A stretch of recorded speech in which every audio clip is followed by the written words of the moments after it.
First contact fallout. The stars hung like frozen tears against the void as the Kosian Imperial flagship Sovereign Decree sliced through the darkness toward the unassuming yellow star system. On the command bridge, High Commander Vex Thorol stood, with his forearms clasped behind his back, his iridescent scales shifting from deep purple to midnight blue under the soft glow of holographic displays. "Status report on the target system," he commanded, his voice a resonant baritone that carried across the bridge. Science Officer Kelmore approached, her delicate tendrils pulsing with bioluminescence as she projected a holographic display of a blue-green planet, third planet from the primary star commander, nitrogen-oxygen atmosphere, significant water coverage, inhabited by a bipedal species that calls themselves humans, pre-FTL civilization with rudimentary space exploration, limited to their own satellite and neighboring planet. Vex's upper lip curled slightly. Another primitive world for the Empire. What resources justify our attention? Unusual biodiversity, rare heavy metals, and... Kelmore hesitated. A peculiar technological development pattern that doesn't follow standard evolutionary curves. Vex raised an eyebrow ridge. Explain. Most species develop technology in predictable sequences. These humans have advanced computing and communications but still rely on fossil fuels. They've split the atom but haven't mastered fusion. They've reached their moon but haven't colonized it. It's erratic progress. Fascinating, Vex said without enthusiasm, but irrelevant. Prepare the standard first contact protocol. The Emperor wants this sector secured within the season. The Kosian Empire had expanded across 17 galactic sectors over the past millennium, incorporating thousands of worlds into its domain. Some joined willingly, seeking protection or trade. Others required more persuasive measures. Earth would be no different. Dispatch a reconnaissance wing, Vex ordered. I want detailed scans of their military capabilities and governmental structures. Sub-Commander Zyrax, prepare a diplomatic envoy. The usual approach. Impressive but not overtly threatening. Zyrax, a warrior with battle-scarred scales and cybernetic enhancements, nodded curtly. And if they resist, Commander? Vex smiled, revealing rows of crystalline teeth. Then we follow protocol, Sub-Commander. We offer them the opportunity to reconsider from orbit. On Earth, Dr. Eleanor Rhodes stared at her monitor in disbelief. The astronomical anomalies she'd been tracking for weeks had suddenly changed course, their trajectory now unmistakably heading toward Earth. "General Hayes, you need to see this," she said, her voice barely above a whisper. General Marcus Hayes leaned over her shoulder, his weathered face illuminated by the screen's glow. 27 years in the United States Space Force had prepared him for many things, but not this. "You're certain these aren't natural phenomena? Asteroids or comets?" Eleanor shook her head. "They're decelerating, General. In formation. Nothing natural moves like that." Hayes straightened, his mind racing through protocols that had seemed purely theoretical until now. "How long?" "At current velocity, they'll reach Earth orbit in approximately 72 hours. The general reached for the secure phone. "Get me the Joint Chiefs and the President, and contact our counterparts in China, Russia, and the European Union. If those things are what we think they are, we need to present a united front." Within hours, an emergency session of the United Nations Security Council convened. For the first time in decades, national rivalries faded in the face of a potential existential threat. As intelligence agencies worldwide shared data, a clearer picture emerged. Multiple objects, clearly artificial, approaching Earth with purpose. The world's militaries went on high alert, though everyone understood their weapons might be useless against visitors capable of interstellar travel. Scientists and linguists worked around the clock preparing potential communication protocols. Religious leaders called for calm, while privately wondering how their theologies would accommodate the reality of extraterrestrial life. 3 days later, humanity got its answer. 7 Kosian ships entered Earth orbit in perfect formation, their gleaming hulls reflecting sunlight as they positioned themselves over major capitals. Smaller craft descended through the atmosphere, ignoring frantic communications attempts and causing worldwide panic despite governmental pleas for calm. In New York, the United Nations General Assembly Hall fell silent as the massive view screens displayed the approaching alien vessel. It settled on the plaza outside, its sleek design resembling nothing so much as a metallic manta ray. When the delegation emerged, tall, reptilian beings with 4 arms and iridescent scales, the human representatives couldn't help but stare. The aliens moved with fluid grace despite their impressive height, their eyes scanning the assembled humans with what seemed like mild curiosity. UN Secretary-General Alejandro Vargas stepped forward. On behalf of humanity, I welcome you to Earth. We come in peace and friendship, hoping to establish diplomatic relations. The lead alien, Xerax, activated a translation device. I am Sub-Commander Xerax of the Kosian Imperial Expansion Force. Your world has been catalogued as System KX-5291, Planet 3, and has been selected for incorporation into the glorious Kosian Empire. Murmurs spread through the assembly as translators worked frantically. Secretary-General Vargas maintained his composure. While we're interested in peaceful relations, Earth is home to sovereign nations. We don't seek to be incorporated into any empire. Xerax's scales shifted to a yellowish hue. Perhaps I've been unclear. This is not a negotiation but a formality. The Emperor has decreed that this sector will be brought under imperial protection. Your civilization will benefit from our technology, medicine, and governance. In exchange, you will provide resources and acknowledge imperial authority. And if we decline this generous offer? Asked the Chinese representative, her voice steady despite the tension. Declining is not recommended, Xerax replied simply. Other species have found the transition difficult when they resisted. We would prefer a peaceful incorporation, but we are prepared for alternatives. The American representative stood. That sounds like a threat. Merely historical context, Xerax said. You have 48 of your hours to present your formal acceptance. We've transmitted the Standard Incorporation Treaty to your communication systems. With that, the Kosian delegation departed, leaving Earth's representatives in stunned silence. In the secure bunker beneath the Pentagon, General Hayes reviewed the alien treaty with mounting anger. This isn't a treaty. It's a surrender document, he growled.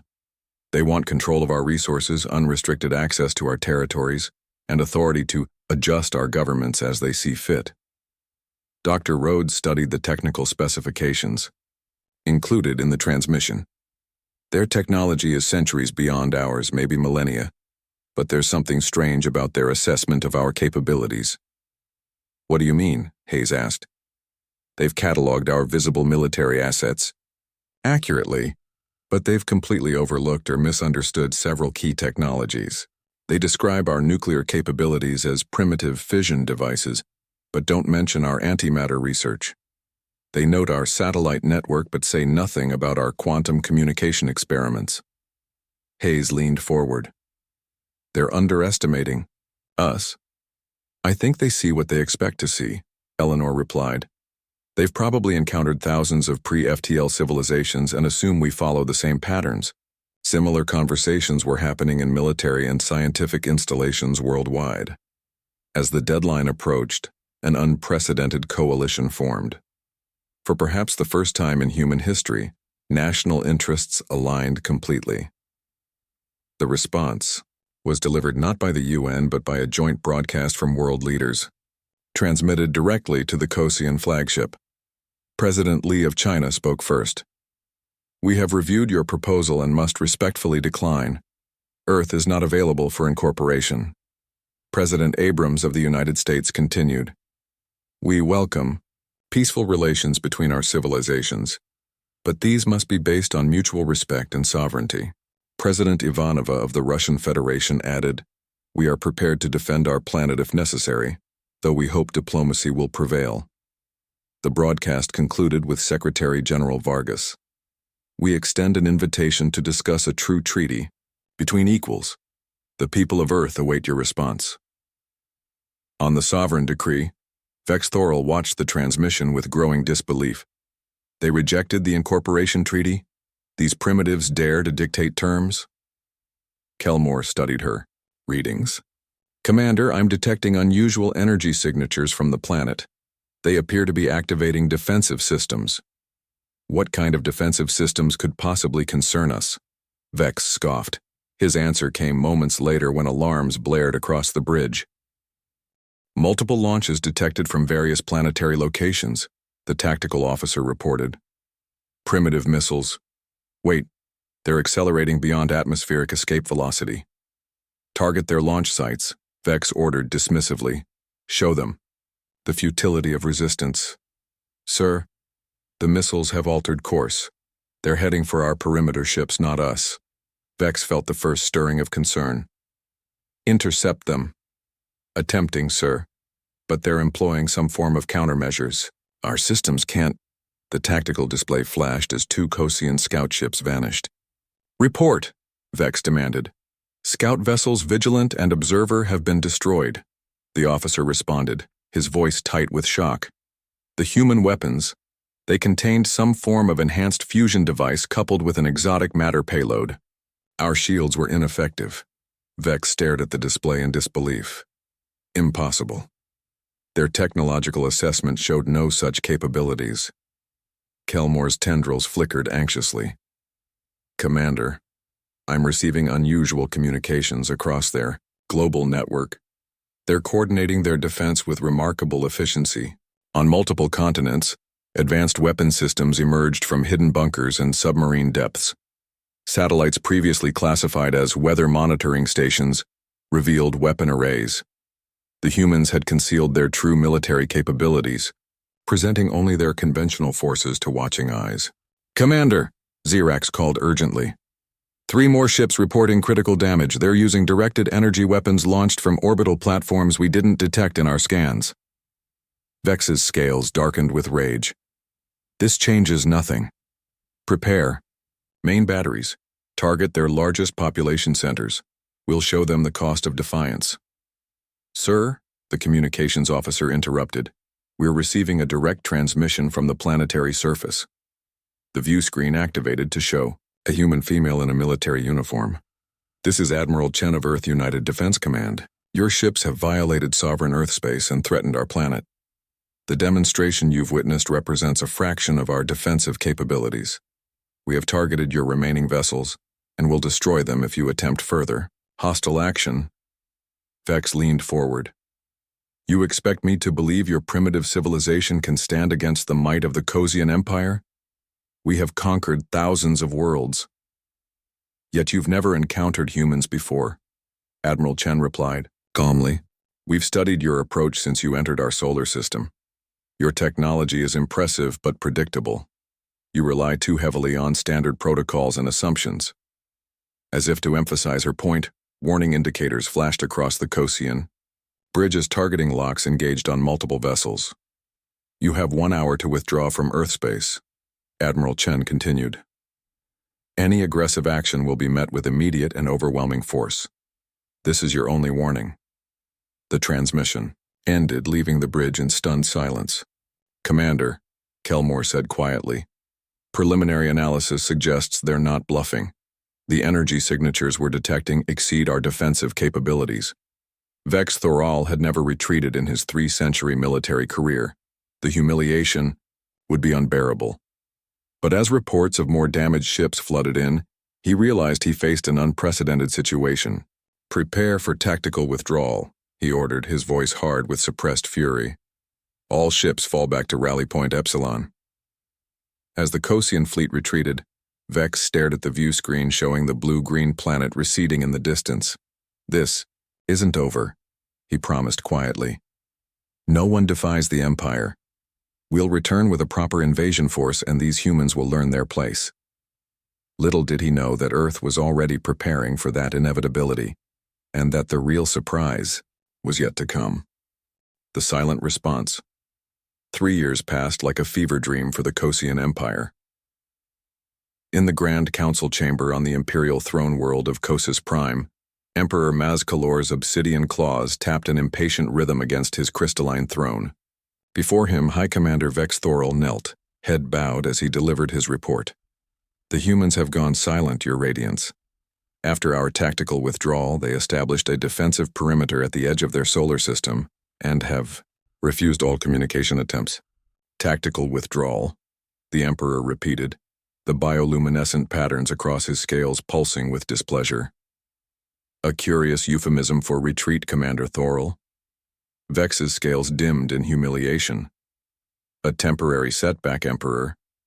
We were unprepared for their level of technological deception. And now? Are we still unprepared? The Emperor's voice was dangerously soft. No, Your Radiance. We've analyzed their weapons and defensive systems. They've developed impressive technologies for a pre-FTL species, but nothing that can withstand a proper Imperial battle fleet. The Emperor leaned forward. Then why, Commander, has your recommended invasion not commenced? Vex hesitated. There have been complications. Our intelligence operatives report unusual activities throughout their system. The humans are building something. Imperial Spymaster. Zithnar stepped from the shadows, her scales a muted gray that seemed to absorb light rather than reflect it. May I elaborate, Your Radiance? At the Emperor's nod, she activated a holographic display showing Earth and its surrounding space. The humans have established manufacturing facilities on their moon, on Mars, and in orbit. They've redirected asteroids for mining operations.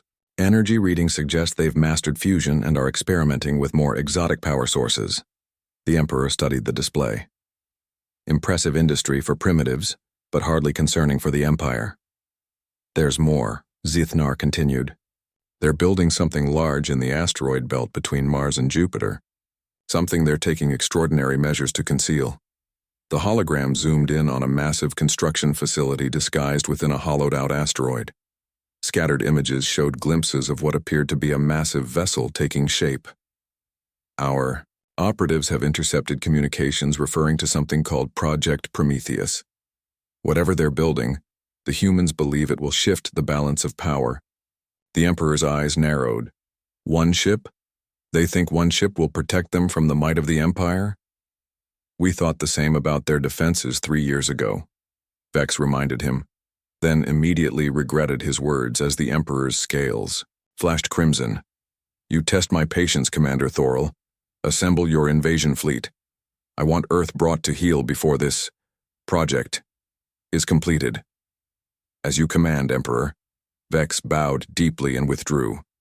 When he had gone, the Emperor turned to his spymaster. What are your thoughts, Zithnar? You've studied these humans more than anyone. They are dangerous, Your Radiance, not because of their technology alone, but because of how they think. They are adaptable, creative, and startlingly unified when threatened. All species can be broken, the Emperor said dismissively. Yes, Your Radiance, but some break in ways that make them more dangerous, not less. I recommend caution. The Emperor waved a hand in dismissal. The Empire does not exercise caution with primitives. Commander Thoril will have his redemption, or he will have his end. Either way, Earth will fall. In the hollowed heart of Asteroid Ceres, Captain Alara Chen walked through the cavernous construction bay of the United Earthship Retribution. At over 2 kilometers in length, the vessel dwarfed anything humanity had built before.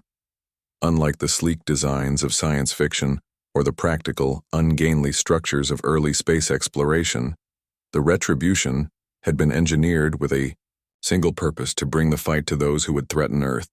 How's she looking, Dr. Okafor? Alara asked, stopping beside a tall Nigerian woman studying holographic schematics. Dr. Nkechi Okafor, chief engineer of Project Prometheus, gestured at the massive ship.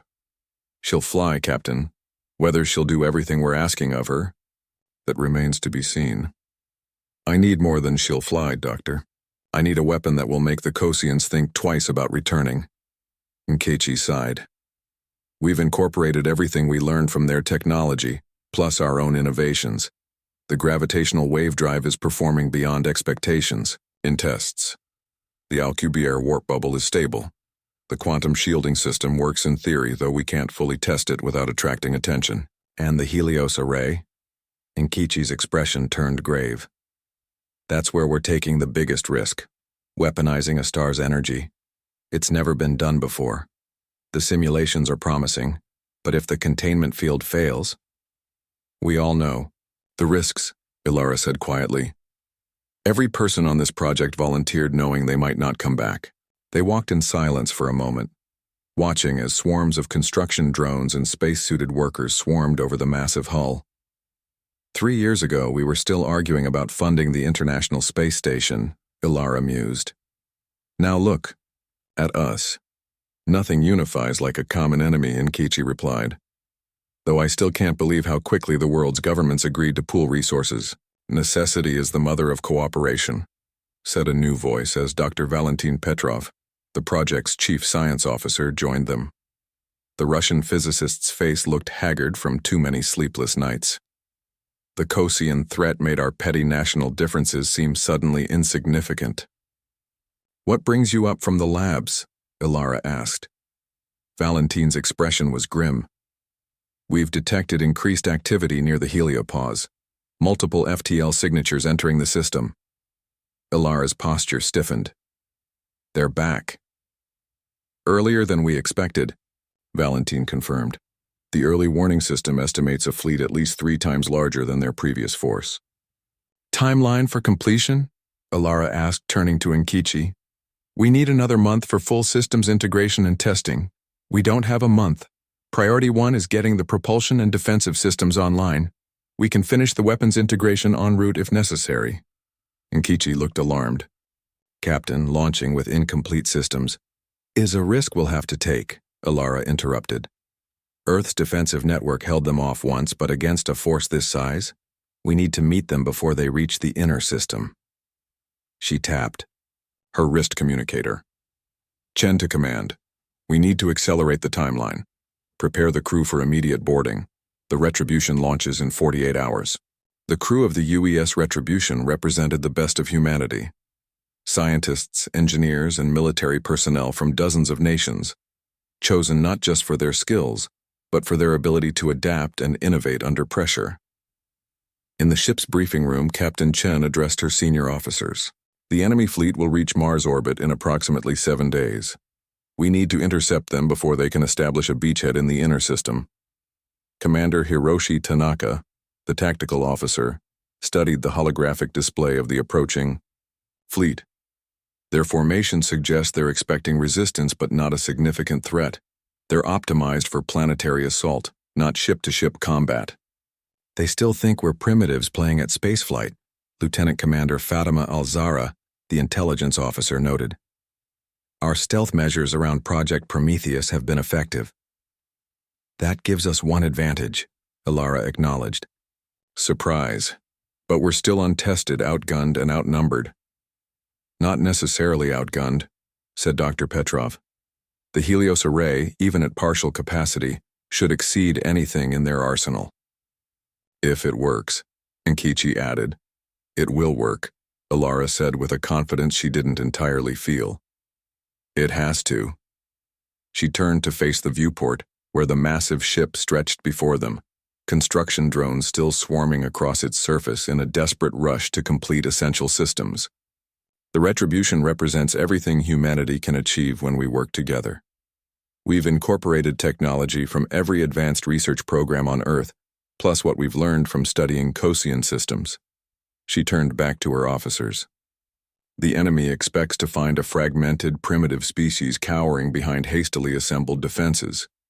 Instead, they'll face the most advanced warship this region of space has ever seen, crewed by the most adaptable, innovative species they've ever encountered. A ripple of determination passed through the assembled officers. We launch in 36 hours, Ilara concluded. Make them count.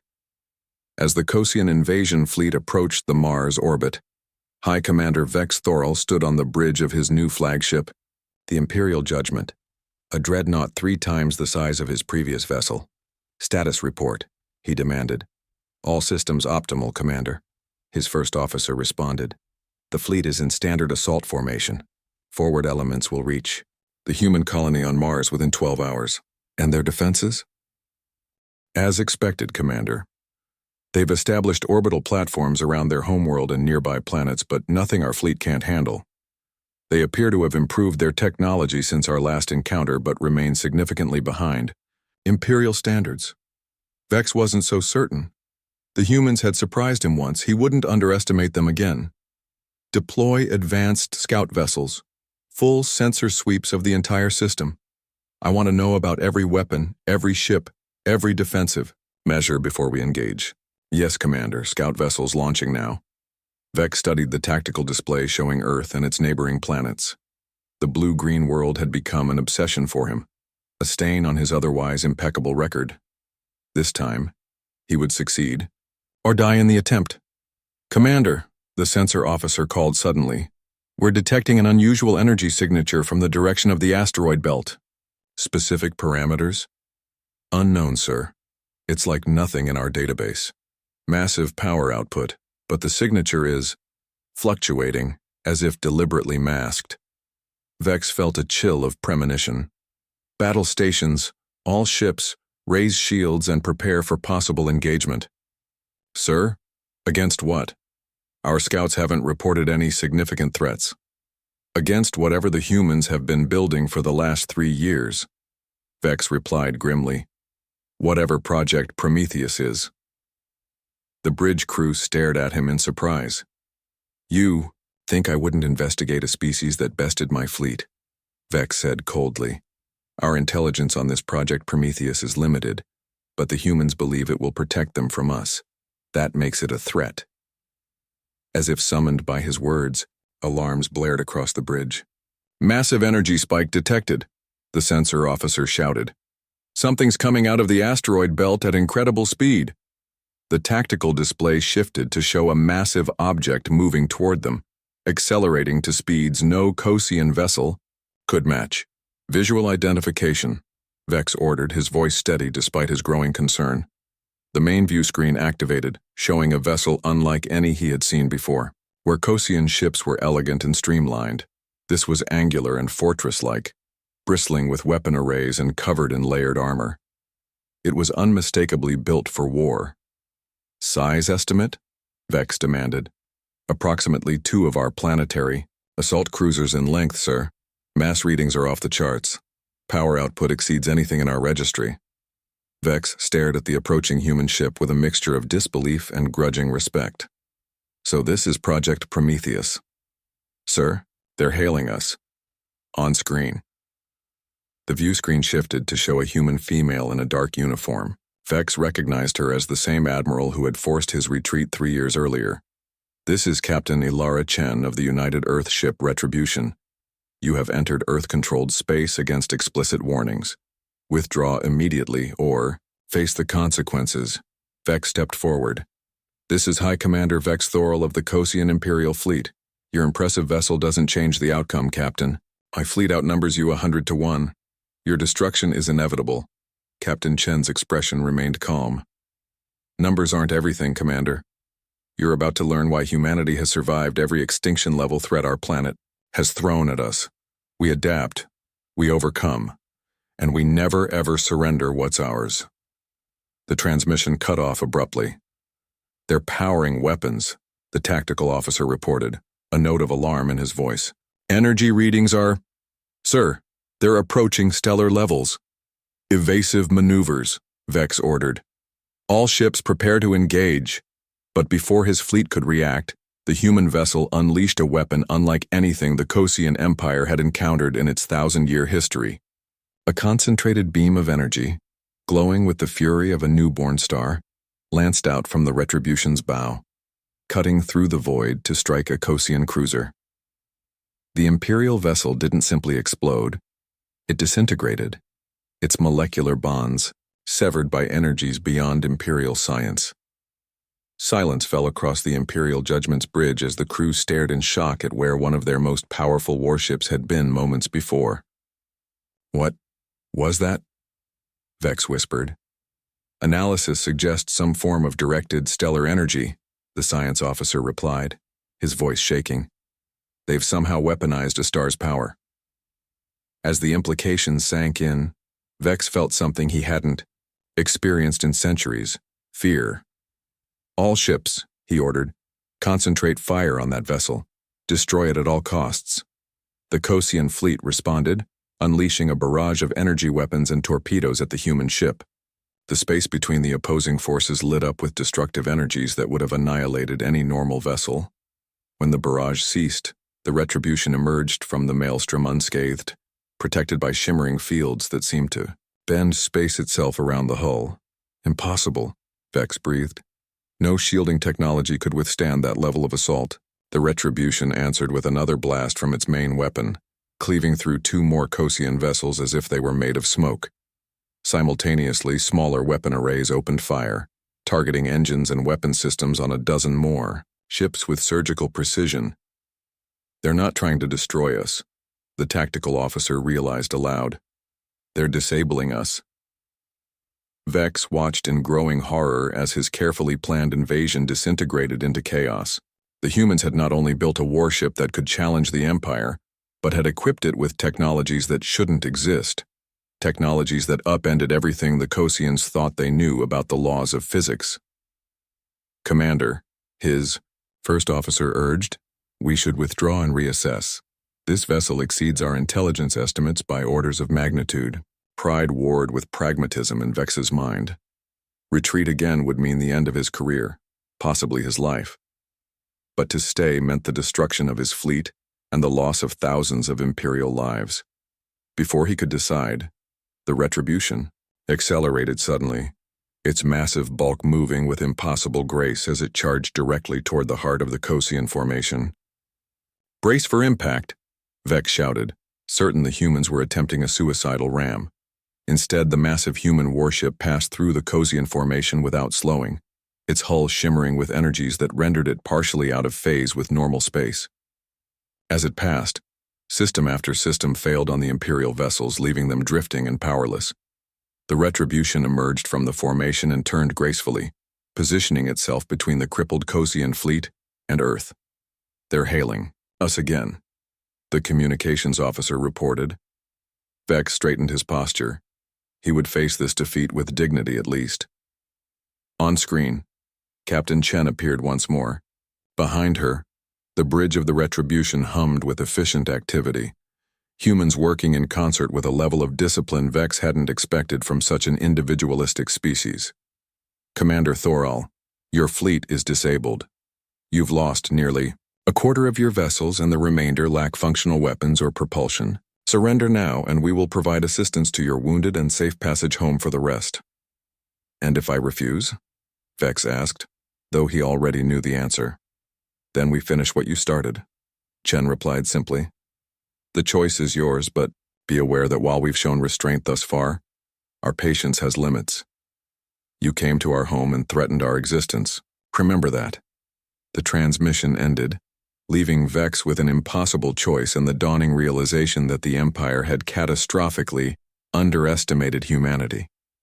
As he stared at the massive human warship dominating the view screen, he wondered what other surprises these supposedly primitive beings had in store, and what it would mean for the future of the Empire that had never known defeat until it encountered Earth. Unexpected capabilities. Grand Admiral Drask Vorkar, the most decorated military commander in the Kosian Empire's 1,000-year history, stood before the Emperor's War Council with his scales a muted gray of controlled fury. The holographic display before him showed the devastating defeat of Commander Thoral's invasion fleet at the hands of a single human vessel. This is unprecedented, he stated, his voice carrying across the silent chamber. No species has ever inflicted such a defeat on Imperial forces. Emperor Mazkalor's bioluminescent patterns pulsed with barely controlled rage. Explain to me, Admiral, how primitives who hadn't even achieved faster-than-light travel 3 years ago have constructed a warship that crippled a fleet of our most advanced vessels. The humans are unconventional, Your Radiance. Drask manipulated the display to show detailed scans of the UES Retribution. Their approach to technology doesn't follow established development patterns. Where most species build upon existing principles, humans seem to leap between disparate concepts, combining technologies in ways we wouldn't consider. The Science Minister, Trelvox, stepped forward, Our analysis of the human vessel reveals at least 3 separate propulsion systems, multiple redundant power cores, and weapons technology that shouldn't be possible with their